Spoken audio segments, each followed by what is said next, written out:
Hi, my name is Steven Rushingwind, and I'm a Native American flute player. My heritage is Cahuilla and also Opata from Arizona and California. My grandmother was full-blooded Cahuilla from San Diego. She was born in 1880. My grandfather was Opata from Arizona, and he was born in 1879. My great-grandmother was one of the Martinez. She was born in 1854. So we go way back in California. The Cahuilla people, even we're here in Claremont and all of Southern California, they inhabited this area. And so it's interesting how, I'm still here where my roots are. And I go visit a lot out in Phoenix just to kind of connect with the Opata people as well. They were from the Maricopa area. Growing up in the 60s, it wasn't very popular to be Native, so we were told, to not say anything. And since my mother was from Mexico, we were either Mexican or just, trying to assimilate into the American world, And so it was kind of sad in the 60s. I know I couldn't say who I was, but it wasn't until the 70s. My dad, he really changed his mind, and he wanted everybody to be proud of who they were. I'm very privileged in that my father was able to keep it alive in our family, keep us abreast of who we are, and be proud of it as well. When I was 5, I started to play the recorder.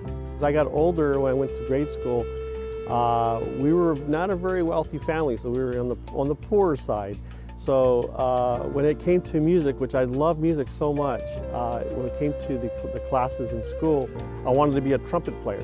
So what I did is I come home and ask my mom, can I be a trumpet player? And I give her all the paperwork, and she'd look at it and say, well, we can't afford this. We can't afford to get you a trumpet, So I go to school the next day, and I joined music, but they gave me a recorder, which was free. So I got the free recorder, and the teachers would put me in band and everything.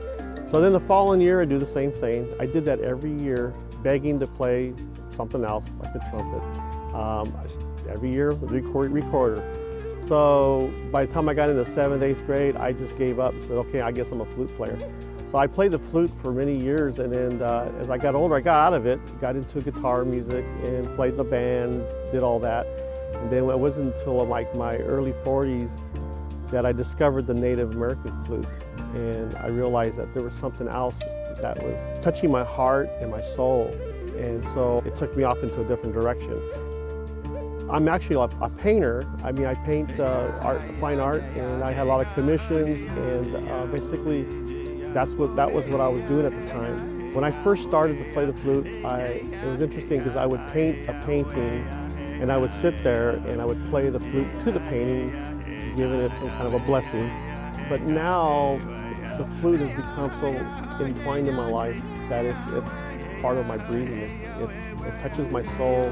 Without the flute, I don't know how I would survive. I had one incident in a lady from Mexico. She actually emailed me this, and she said she was having a really, really hard day. And she said that she really wanted to walk out into the ocean and just end everything. And she put on my very first album that came out, with Cloud Runner. And she put it on, and she said it totally changed everything. Her whole day changed. And the power of music can do that. It can actually change your moods. If you're in a bad mood, it can change into a good mood. I love traditional Native music, and I've been in powwows, I've been in the grand entries and things like that. I've done the dances, but I have come to love fusing different types of genres, different cultures. I just finished an album, Nordic Passage, with a Norwegian artist, Age Reite. Even though we're so far away, the Atlantic is right between us, we're still people, we're still humans, we still feel, we still think a lot alike.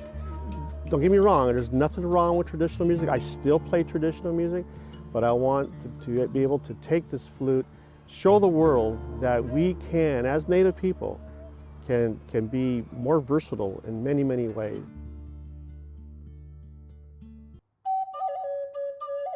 Odell Borg, who lives in Patagonia, Arizona, who just brought me on his team as an endorsed artist, and I'm very honored and blessed to be in that group of people.